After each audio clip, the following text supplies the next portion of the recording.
transtornos mentais mais comuns em idosos cuidados em casa são ocasionados pelas alterações que problemas físicos geram no cérebro e aqueles causados pelo impacto emocional, que é se perceber doente e dependente de outras pessoas. Quando o cérebro é direta ou indiretamente afetado por doenças, os sintomas mais comuns são desorientação, confusão, agitação ou apatia, agressividade, insônia, ouvir ou ver coisas que não existem, as chamadas alucinações, e acreditar em coisas que não estão acontecendo, os chamados delírios. Esses sintomas podem surgir no curso de uma doença já existente, como a doença de Alzheimer, ou devido a outros problemas de saúde, como desidratação, infecção, intoxicação por medicação, entre outros. Mas só uma avaliação médica e, eventualmente, alguns exames podem ajudar a esclarecer a real causa das alterações de comportamento. Em alguns casos, para conforto do paciente, uma medicação pode tentar controlar os sintomas. As intervenções ambientais e verbais, como manter o ambiente iluminado, com um calendário de letras e números grandes à vista, e explicar para o idoso onde ele está e quem são as pessoas que estão cuidando dele, podem ajudar a melhorar o quadro. Mas se o idoso estiver tendo alucinações ou delírios, não adianta dizer que são coisas da cabeça dele. O melhor é acalmar e confortar, porque essas vivências são reais e assustadoras. Quando tiver oportunidade, o mais indicado é tentar mudar de assunto. Quando os sintomas decorrem de situações impactantes vividas, é mais comum que o idoso tenha ansiedade, tristeza, falta de apetite, de sono, medos, insegurança, crises de choro, pessimismo, dificuldades de concentração, entre outros. Às vezes, esses sintomas são isolados e passageiros, não atrapalham a vida do idoso e podem fazer parte de uma reação normal frente à situação que ele está vivendo. Nesses casos, falar sobre os medos, inseguranças e tristezas com pessoas em que se confia pode ser suficiente para que o idoso se sinta melhor. Ao contrário do que se imagina, falar dos sentimentos, por mais dolorosos que sejam, é muito melhor do que não falar, e alguns idosos podem não falar porque não é oferecido espaço. Quando estiver confortável e disponível, se ofereça para ouvir e conversar um pouco mais com o idoso. Mas essa escuta não deve ser imposta. Alguns idosos podem preferir não falar dos seus sentimentos num determinado momento ou com você. Isso também deve ser respeitado. É importante destacar que quando os sintomas emocionais são constantes e atrapalham o dia a dia, devem receber ajuda médica. Dependendo da gravidade dos sintomas, se eles caracterizam um quadro de depressão ou de ansiedade, por exemplo, pode ser necessário o uso de medicações ou indicado suporte psicológico.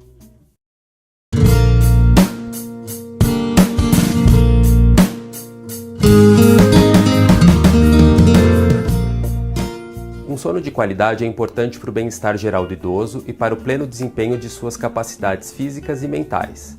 Fatores como dor e desconfortos físicos, desconfortos emocionais, fatores ligados ao envelhecimento e fatores ambientais podem prejudicar a qualidade do sono. Assim, dores e outros desconfortos físicos e problemas emocionais, como depressão e ansiedade, devem ser comunicados ao médico, que prescreverá o tratamento mais adequado. Os fatores ligados ao envelhecimento e fatores ambientais podem ser minimizados com uma correta higiene do sono, que são medidas ambientais e comportamentais que ajudam a melhorar a qualidade do sono. Qualquer pessoa, independente da idade, pode beneficiar-se das seguintes recomendações. Preparativos. O idoso deve ter uma rotina, com horários mais ou menos fixos para se levantar, fazer as refeições, atividades, incluindo atividade física leve, e deitar-se. Cochilos curtos durante o dia, quando se está com muito sono, podem ser tirados. Deve-se evitar dormir com fome ou de estômago muito cheio, e deve-se evitar fazer atividades físicas ou ter discussões nas horas que antecedem o horário de se deitar. Deve-se restringir o consumo de líquidos para evitar que se desperte para urinar, bem como se deve evitar o consumo de substâncias estimulantes, como café, refrigerantes, chás pretos, cigarros, e devem-se evitar bebidas alcoólicas. Por outro lado, manter um ritual ligado ao momento de ir para a cama pode ser útil. Banho morno, relaxamento, massagem, ouvir música suave, entre outras coisas. Deve-se ir para a cama somente quando estiver com sono. Ambiente. Para uma boa qualidade do sono, o ambiente deve ser escuro, silencioso, com temperatura agradável, com colchão, travesseiro e roupa de cama adequados. O local onde se dorme não deve ser usado para outras atividades, como ler, assistir à TV e conversar. Existem medicações que podem auxiliar quando a má qualidade do sono estiver relacionada a algum problema de saúde, como demência, depressão ou ansiedade, ou quando as medidas acima não são suficientes para melhorá-lo. No entanto, somente o médico poderá prescrever a medicação mais adequada para cada idoso, que deverá ser associada às recomendações anteriores.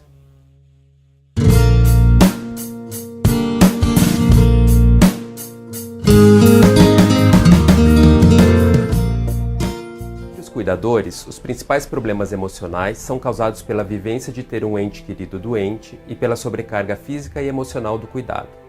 A dedicação exclusiva ao paciente pode fazer com que você abandone atividades habituais prazerosas, como trabalho, relacionamentos e hobbies. Tenha uma diminuição de suas horas de sono e do tempo para cuidar de si mesmo e para o descanso. Existe uma série de complicações nas relações familiares por conta do cuidado. A discordância entre familiares sobre a forma de cuidar, as responsabilidades de cada membro da família e até os desacordos entre o idoso e o cuidador.